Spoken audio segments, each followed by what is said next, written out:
starts out cool, simply demanding cash. But then, fiery violence. He's fast, tough, and well protected. Investigators vow to catch him and risk their own lives to do it.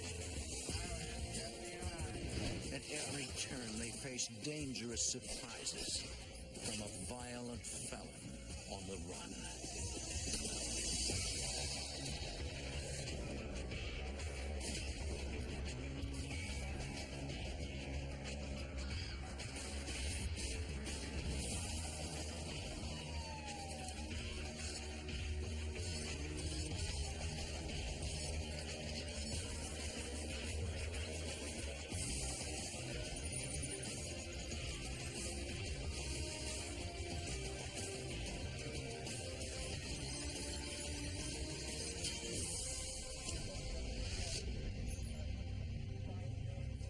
In the Southwest, one serial bank robber claimed his loot went to the poor. But this thief was no folk hero. He had a gun and was willing to shoot. I'm Jim Kallstrom, former head of the FBI's New York office. The gunman was desperate to stay free, a threat to anyone in his way. The FBI and U.S. Marshals teamed up to capture a resourceful criminal who proved he would never stop fighting.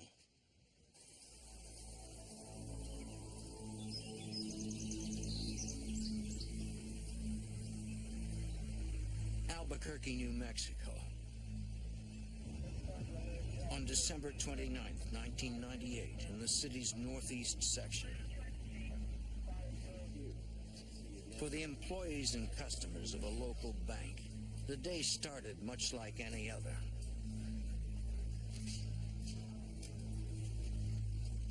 What they did not know was that a man who had already robbed one bank earlier that morning was about to make another withdrawal. Have a good day. Sir, I can help you over here. Sir? When the robber approaches the teller, he asks her to give him money from the cash drawer. Okay, I have a gun, and this is a robbery. Trained to always comply with a robber's request and avoid any dangerous confrontation, the teller gives the man what he asks for, and more. She slips the man a bundle of cash containing an exploding dye pack. I have this gun, and I will use it, sir. The robber slips out as quietly as he entered.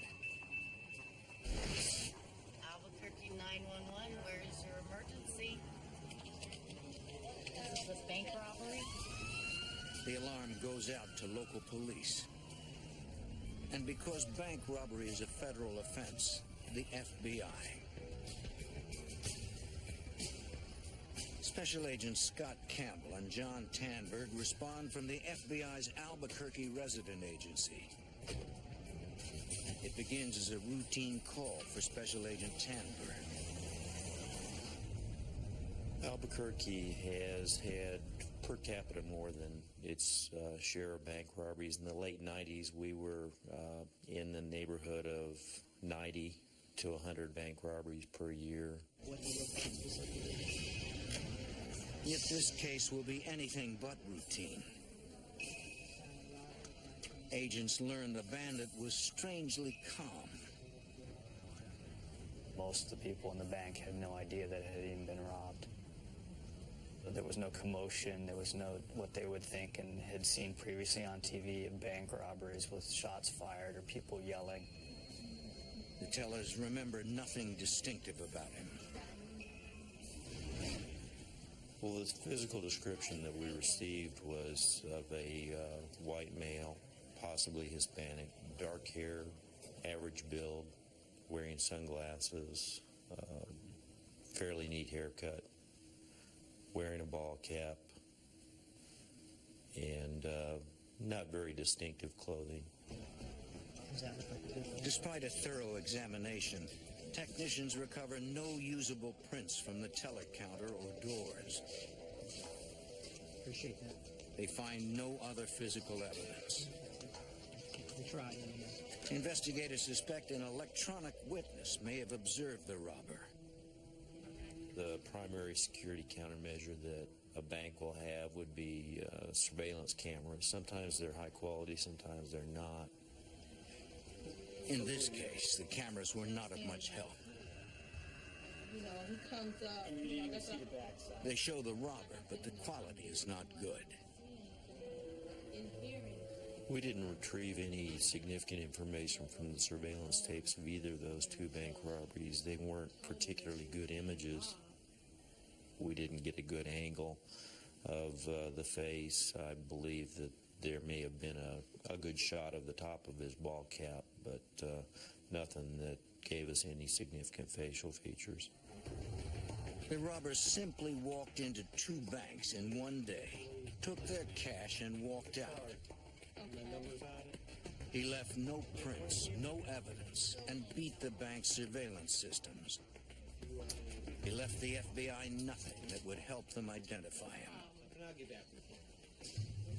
There wasn't a whole lot of information that we had to work with. We didn't believe that this was somebody that had hit any of the Albuquerque area banks in the past.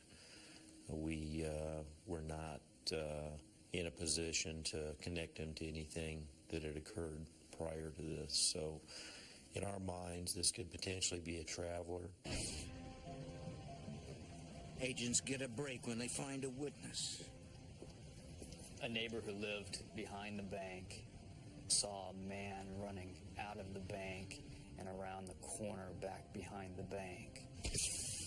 And then, a cloud of red mist. Agents realize it must have been the dye pack. This is their man. This witness provided a full license plate number of a vehicle registered in the state of Nevada. This confirms their suspicions. 1583, respond code 3. The robber does not appear to be from Albuquerque.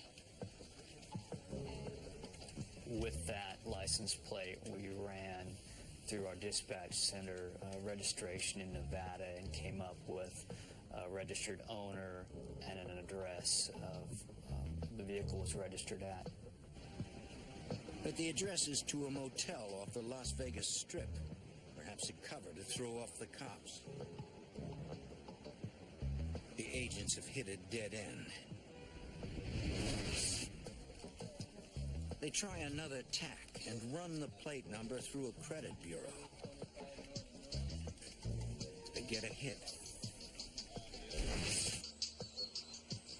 The FBI finds the loan is registered to another address in Wyoming. An agent there interviews the registered owner. He asks him where he was on the day the robberies occurred. I was interviewing for this position right now. The man replies he was in Wyoming, interviewing for his job as a postal worker. An alibi corroborated by his supervisor. He was a law-abiding citizen and did not have any knowledge of any criminal activity that was associated with his vehicle that was in Albuquerque. The man explains he no longer has possession of the car. His ex-wife Carlita uses it, and she lives in Albuquerque.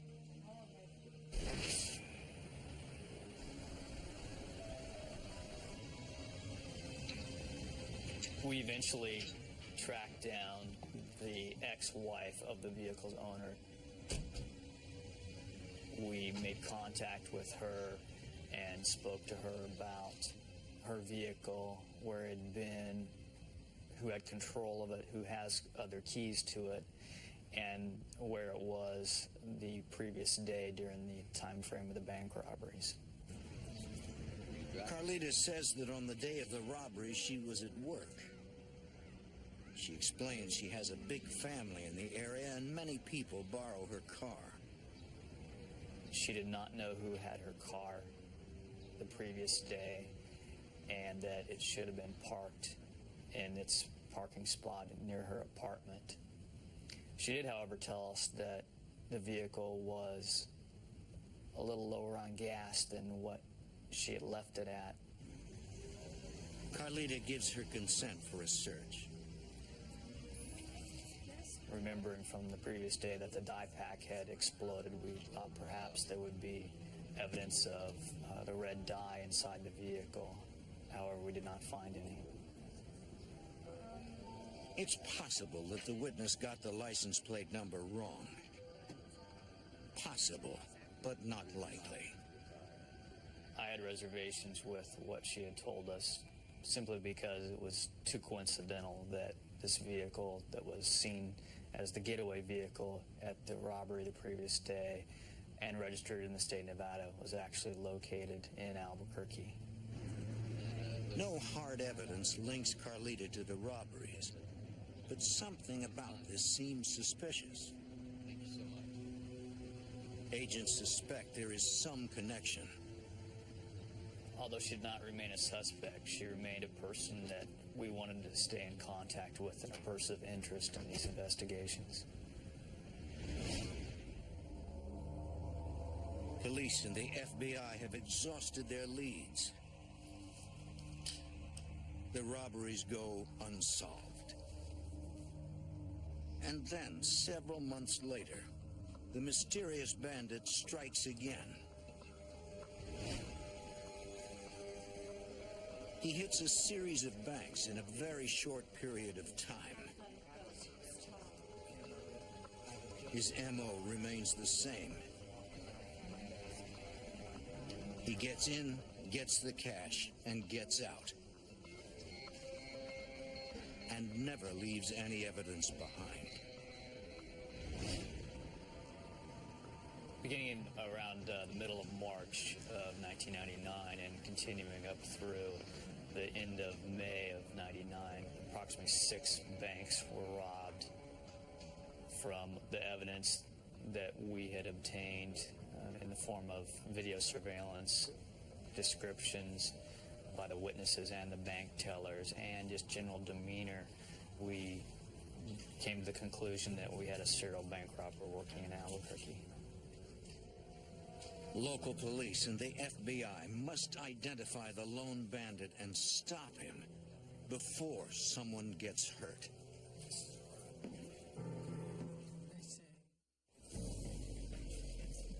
A serial bank robber terrorizes Albuquerque, New Mexico, sometimes striking multiple banks in one day.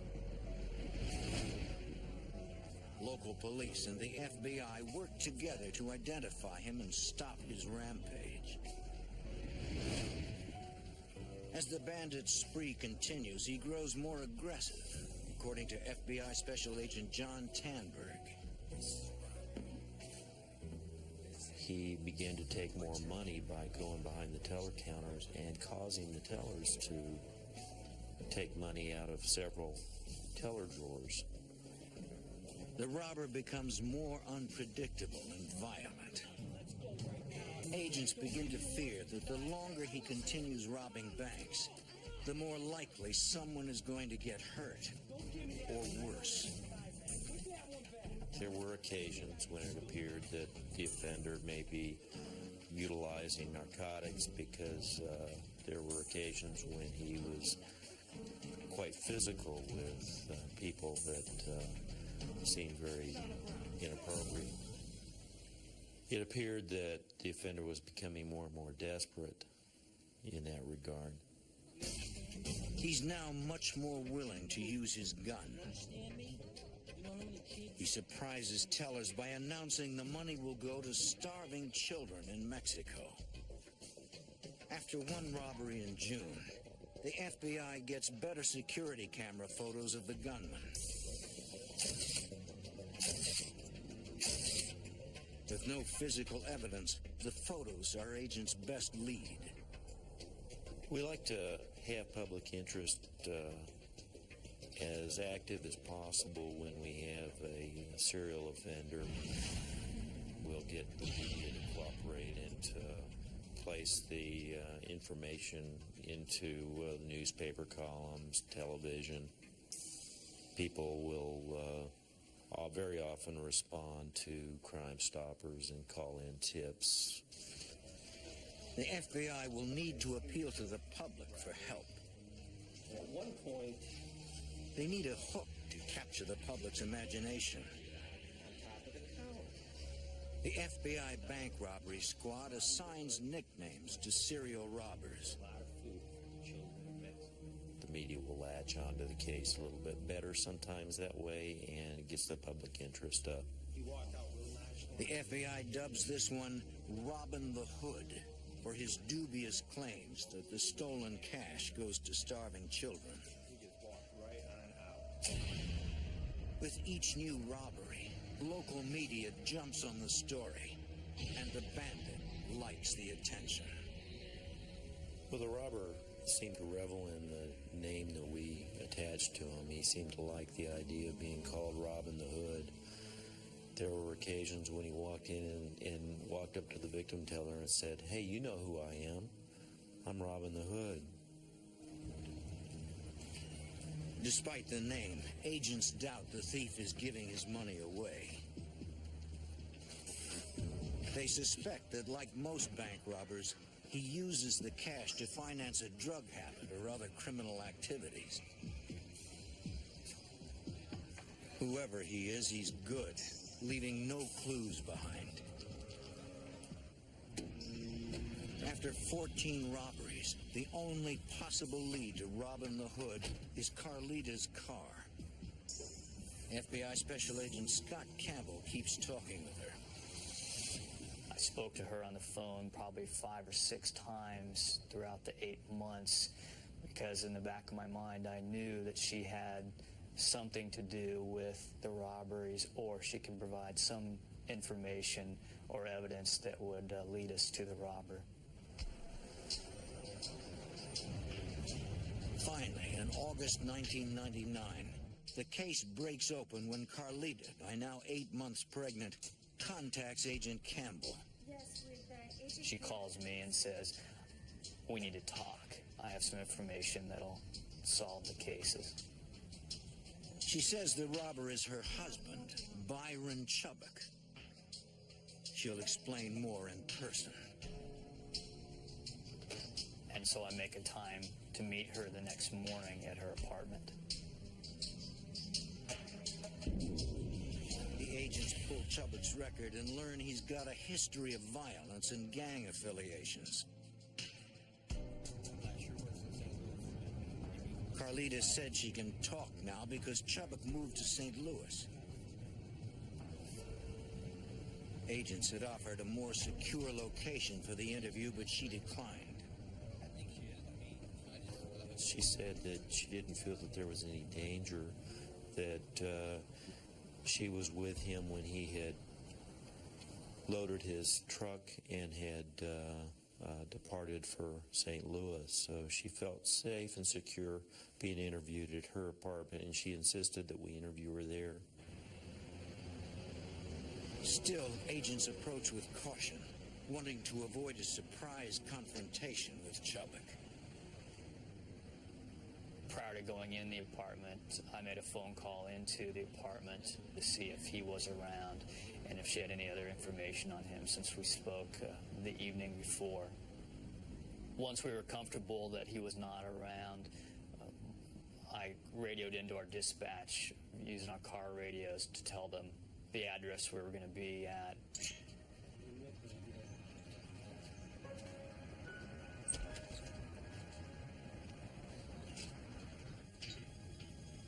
As we entered the apartment, Agent Tamberg and I just made a quick cursory look around to ensure that no one else was there. Carlita positively identifies the man in the bank photos as Byron Chubbuck. She confirms he's a member of Albuquerque's notorious Brewtown gang and says lately he's been growing more violent. I fear for my life. And she told us that the reason why she was coming forward at this time is that she was scared for her life and that of her unborn Things are son. getting way out of hand. Carlita pleads with him to arrest Chubbuck Arrested, quickly. Out of my life. I want him out of here. He had threatened her and other family members that even if he wasn't around, if they ever talked to law enforcement, that his gang would kill them and other members of their family, or else create great harm to their family.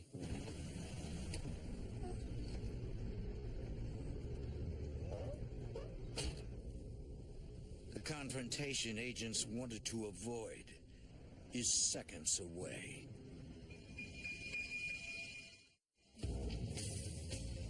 When a violent robber hits 14 banks in the Albuquerque area, police and the FBI struggle to ID the man. The case stalls until a witness comes forward. FBI agents interview the wife of prime suspect Byron Chubbuck. Carlita tells Special Agent John Tanberg that she feels safe to talk because Chubbuck's left the area. But she's wrong. During the course of the interview, we heard a vehicle pull up outside. She looked out the window and said, "It's him." The agents decide to hide in the bedroom to avoid a confrontation that could make Chubbuck turn violent. Special Agent Scott Campbell. We'd already made plans prior to the interview that should he be there or we encounter him, we would effect a probable cause arrest or a warrantless arrest. When we moved into the bedroom, both myself and Agent Tanberg unholstered our weapons to effect this arrest. Should have come to that. I couldn't see him from where I was standing, but I could hear his voice. Also, I could see her, and I knew that she was telling him that we were in there. The agents have no way out. Confrontation with this violent thief is inevitable. When you undergo this type of activity, time changes its dimension, and a split second seemed like about 5 minutes.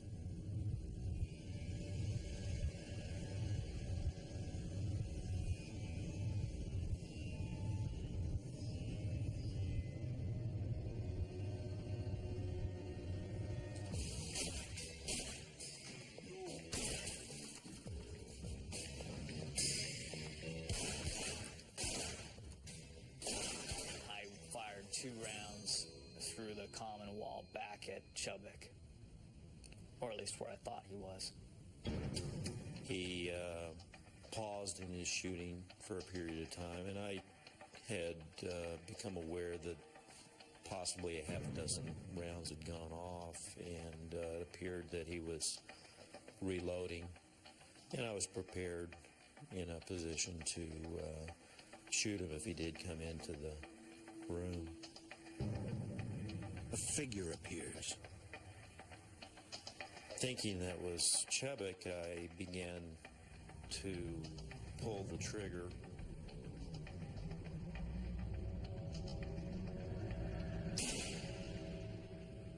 I realized it was her, and I was able to deflect the shot as the trigger was being squeezed off.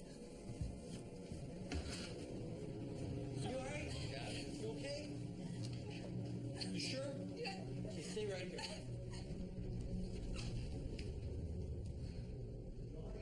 They clear the place. He's gone. It's amazing that there weren't any injuries sustained by myself and Scott Campbell. I think we both acknowledged that a greater power was watching over us that day, because we had bullets that were coming through the wall at us, firing all through the room, and we didn't sustain any injuries of significance. Target house, thank you.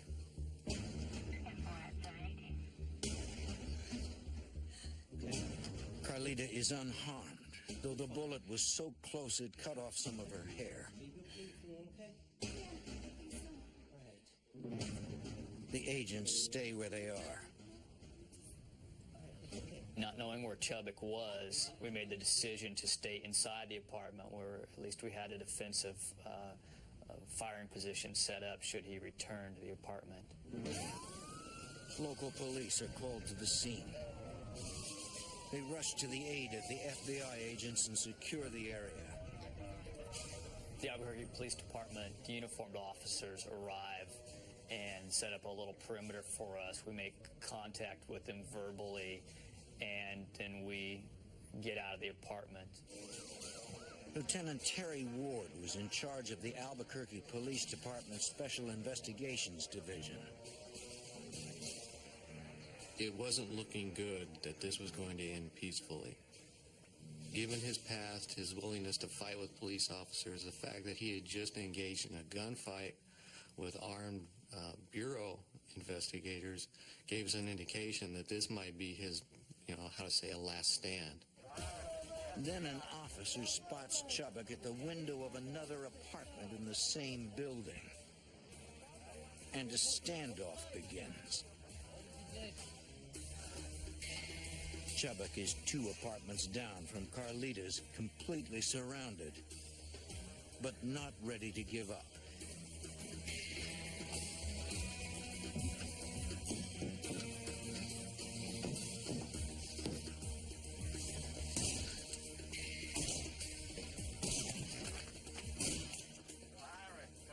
The Albuquerque Police Department had their hostage negotiator on the scene, trying to work with him, trying to get him to surrender, but there was no response.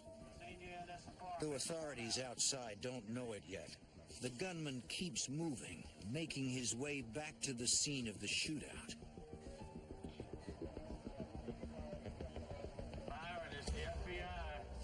For 3 tense hours, there's no response from Chubbuck.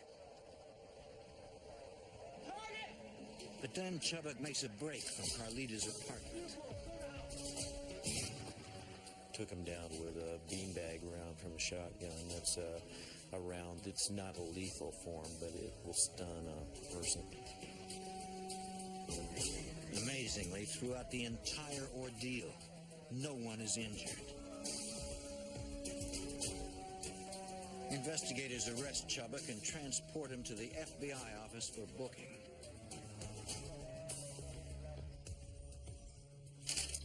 Byron Chubbuck pleads guilty to 14 counts of bank robbery, plus assault on federal agents, and is sentenced to 40 years in prison. Agents recover only a few dollars of the cash he stole.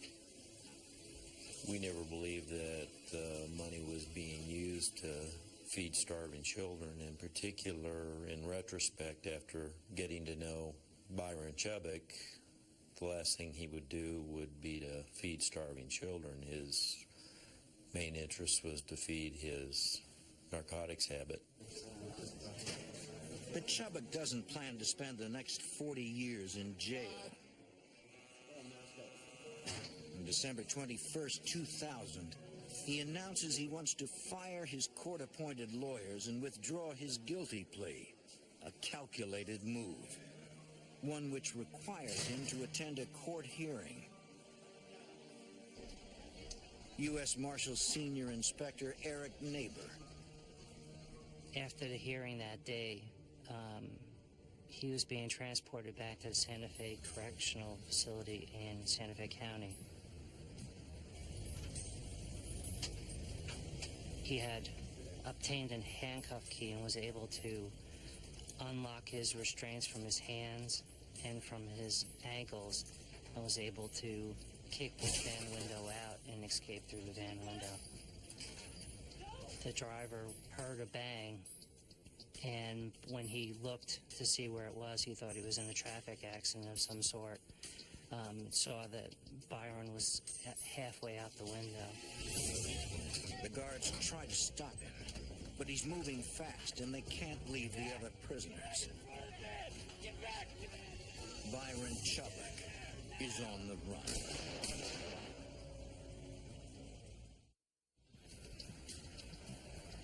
On December 21st, 2000, convicted bank robber Byron Chubbuck escapes in Albuquerque, New Mexico.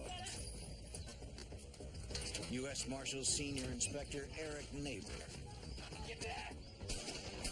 There were shots fired at Byron Chubbuck after he escaped by the correctional officers, but we don't believe that he was struck by any of those rounds. Albuquerque police helped coordinate a massive manhunt. There was a huge amount of law enforcement activity trying to find him. There was dogs searching the area, there was helicopters, there was door-to-door searches, there was a lot of police officers on the ground trying to find him. A local woman calls police to report she'd been carjacked.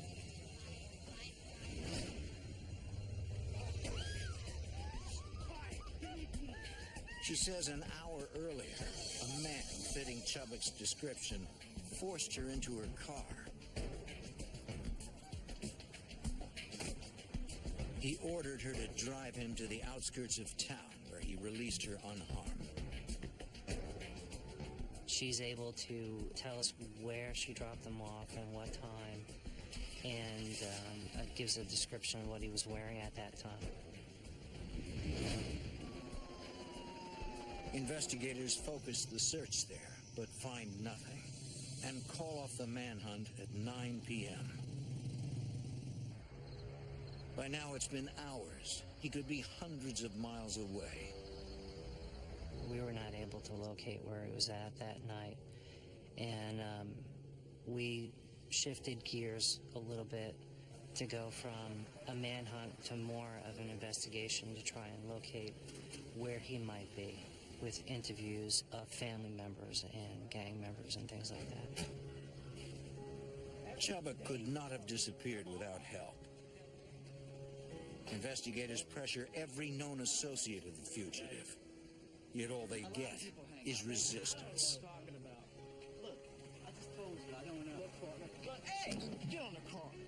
The infamous Brewtown gang will not give up one of their own. Because of Chubbuck's desperate, violent actions, the U.S. Marshal Service places him on their 15 most wanted list. After Chubbuck escaped, he was highly motivated to keep himself from being captured again. I believe that he would use any means at his disposal to keep himself from being put back into jail, which made him a dangerous person. For days, the FBI watches places where the gang is known to hang out. They're looking for any suspicious activity. And they continue talking to people on the street. The FBI also monitors any recent bank robberies to see if Chubbuck is struck again. But the robber is strangely silent. For more than a week, there's no sign of the fugitive. Law enforcement knows Chubbuck has a heavy drug habit. Soon he'll need cash for more methamphetamines, a drug that makes the user feel powerful, paranoid, and super aggressive. To get the money, authorities believe he will begin robbing banks again, which will aid the effort to locate and apprehend the fugitive. While under the influence of the drug, there's no telling what he'll do next. We felt that it was, he was the highest priority to get back into custody. But some investigators suspect Chubbuck is no longer in the country. Albuquerque Police Department Lieutenant Terry Ward. He had connections in Mexico. He could have easily fled to Mexico and hidden there. I didn't really think he would stay in the metropolitan area because his name and face was very familiar to everybody. Put the money in the bag! On January 16th, 2001, a year and 5 months since his last heist, Chubbuck bursts back onto the scene in his old neighborhood. He robs a stunning 6 Albuquerque banks in a single day. A week later, he robs 3 more over 2 days. Come on, come on, come on! Special Agent John Tanberg has chased him from the beginning. Let's go, let's go, let's go! Chubbuck was a very, very brazen robber. He robbed banks that had been previously robbed by him. He didn't seem to care that the bank employees knew him already. Each time, he brags to his victims that he's robbing the hood. Robbing the hood, baby! Robbing the hood! And each time, the police and FBI find no evidence. Nothing that could lead them to their elusive bank robber. He became more and more successful in his robberies, and he was more and more in the position to taunt law enforcement. We didn't receive significant physical evidence during the course of these robberies, and they occurred very often. With each new heist, the fugitive's legend grows. The investigation trying to apprehend Byron Chubbuck was the biggest case in Albuquerque in recent time.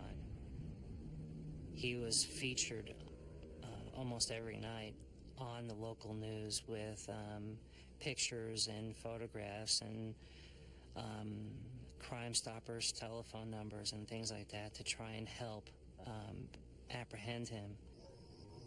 And we got a lot of phone calls about his whereabouts or possible whereabouts. Although agents chase every lead, Chubbuck remains elusive.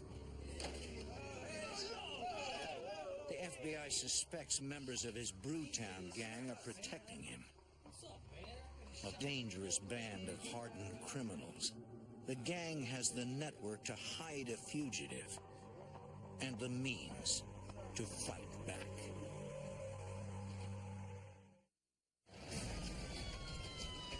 Albuquerque investigators are hunting for Byron Chubbuck, a violent bank robber on the run after a brazen escape from jail. Despite a massive manhunt, Chubbuck is continuing to rob banks in Albuquerque. Albuquerque Police Department Lieutenant Terry Ward. He was robbing banks and getting away with it. So as long as he kept getting away with it, he would keep doing it. And that was one of the reasons we got together with the other agencies, in that he had to be stopped. He wasn't going to stop on his own. He wasn't going to leave, so he was still creating a problem for us.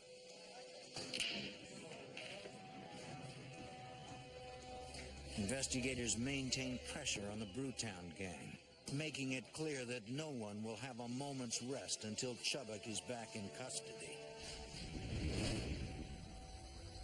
It works.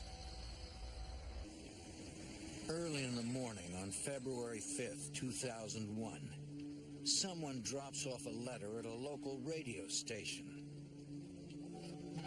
It's from Byron Chubbuck. TJ Trout is the morning DJ for Albuquerque's 94 Rock. It was intense. I mean, there were a lot of emotions going on when we get this. It's like, holy look at this. This is from Byron Chubbuck. The note said he had conditions for his surrender, that he wanted to get out to the public, but he wanted to be interviewed on 94 Rock. He wanted us to interview him on the morning show. He wanted to implicate some law enforcement individuals who he thought treated him badly and tried to kill him. And he wanted all this out, and if all this was out, he would peacefully surrender. We didn't know if it was from him. We didn't know if it was just from a prankster. We didn't know. And right after I got the note, I went on the air with the note, and I said, look, we just received a note from somebody, and if you are who we think you are, You have to call me back at this certain number, and I'm going to ask you a few questions. And that immediately, phone rang. Can you hear me? Yes, I can. Okay, this is Robin the Hood. What's up, Doc? What do you want to know? Well, I tell you what. Are you trying to bust me? No, I'm not. Okay. No, I'm not. That'd be a bad thing. No, this is what I'm trying to do. He sounded agitated, and he sounded like he was nervous. He's like any other guy would be that's looking over his shoulder. Everywhere you go, you're saying, well, is that a cop? Is that a cop? If you want me to put this on the air... helicopter, dude. Is that the feds? No, it's not. It's helicopters and everything. He complains authorities are out to murder him. These feds and these marshals and these police lie. Come on, give me a break. These guys started a shootout in my house with my pregnant wife. The call ends ominously. Is there any way that we can contact you? Hell no, dude. I'm strapped down with so many machine guns and all kinds of cool I'm ready for whatever. It's clear the fugitives prepared for another firefight.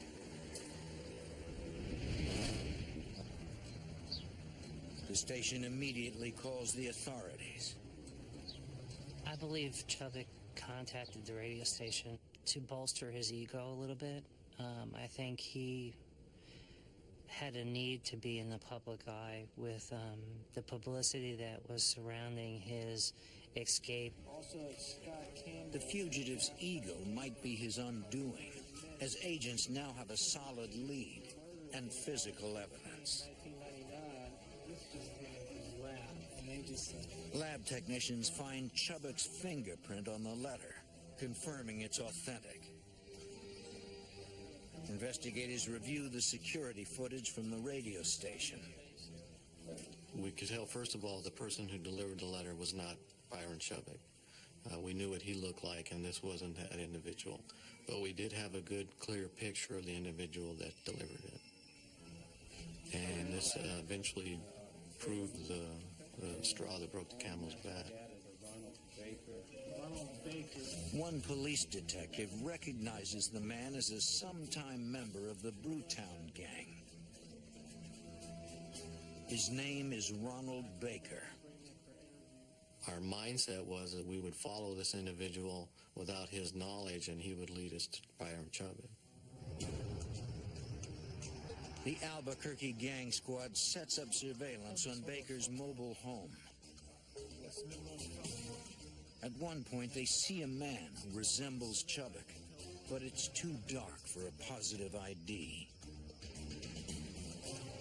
Somehow, they have to get inside that trailer.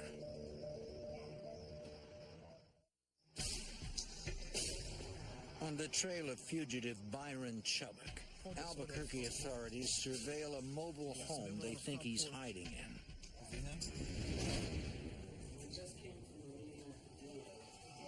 At the same time, agents learn one of Chubbuck's gang associates has been arrested on state carjacking charges. It's a good deal if you agree to wear a wire.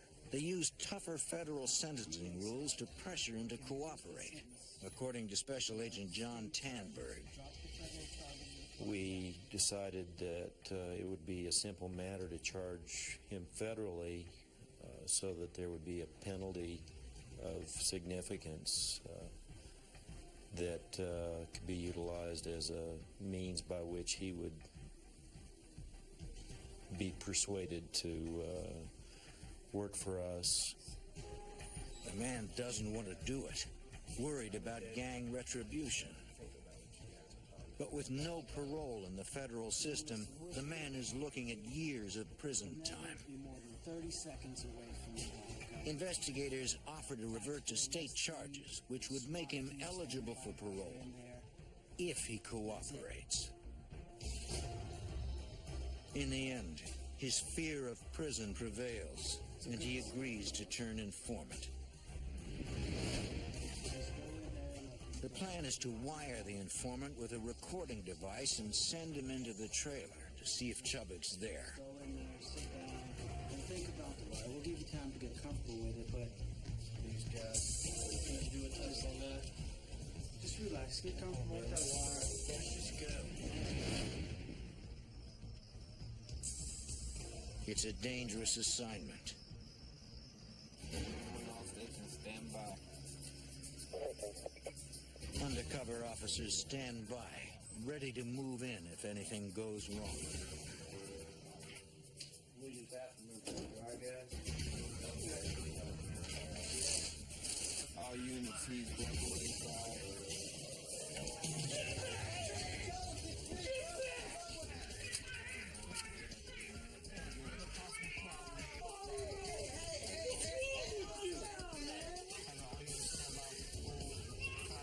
It's okay, man. It's all right.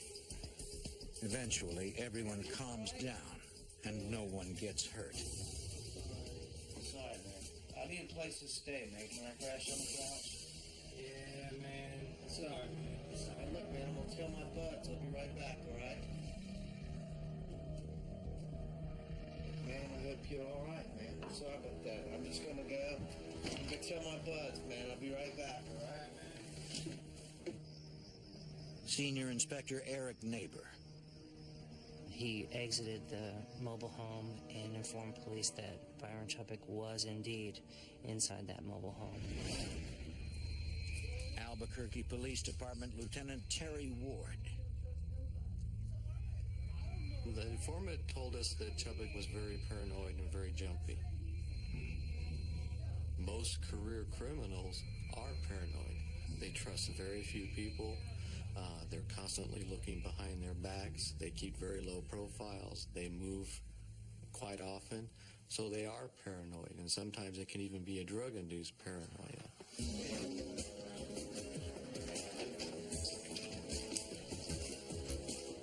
Immediately, members of Albuquerque PD's specially trained tactical arrest teams respond to the call, hoping the takedown will end peacefully, but well prepared if it doesn't. Members of Albuquerque's gang unit and repeat offenders program move in stealthily.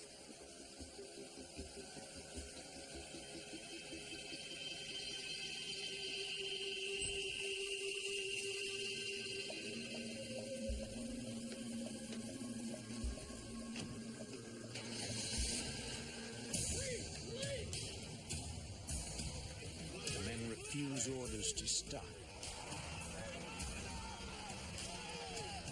Investigators scramble to contain Chubbuck, determined to stop the dangerous fugitive. But Byron Chubbuck has never given up easy. Detective Richard Lewis speeds toward the scene. Seconds later, Lewis spots the car Chubbuck's in. When Detective Lewis realized that the vehicle coming at him was indeed Byron Chubbuck, the person we had been looking for, he made a decision to stop the vehicle right then and there. Lewis decides to force a crash.